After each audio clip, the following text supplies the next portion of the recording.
In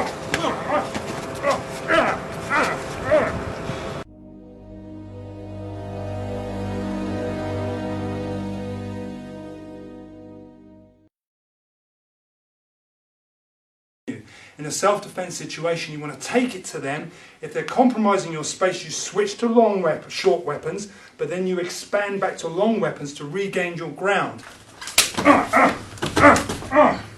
And what I mean by that is, when I'm actually trying to find my range, this is actually quite long, but I can actually, if my sensor line's compromised, in other words, a person gets past the first barrier, I can start to switch to elbows and then recover back to a long range. So we now have this idea where we're barring, trapping, going back to long range and finding here, opening, grabbing and striking, and then trapping and elbowing, and putting it all together in quite a coherent way, in which case you're learning, one, to get in, strike, hit, elbow. Can you block that for me? Go one, and then putting it all together where you're slowly wearing the guy down, and where you're wearing him down, what you're doing is you're slowly getting him to cross his arms. That's quite effective because you're taking the fight to the person that's attacking you.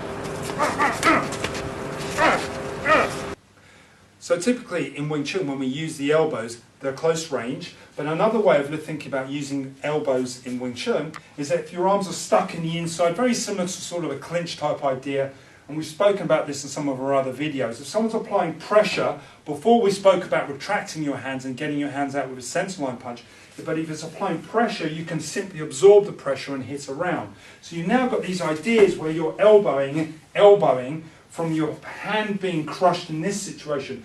Notice how I'm grabbing the hands. It's an important point because as I'm getting my arms crushed, I'm riding that pressure and elbowing and trapping the other arm and elbowing again, which takes us to our next point. If I punch someone, I elbow. So if I'm striking, I elbow, and from this position, if I'm striking, I'm elbowing, and I'm elbowing again, because what I'm doing is I'm closing the range and I'm giving myself a better way of actually applying the elbow. So to strike with the elbow, the best thing to do is to actually set it up with a punch and change the arm and the rotation.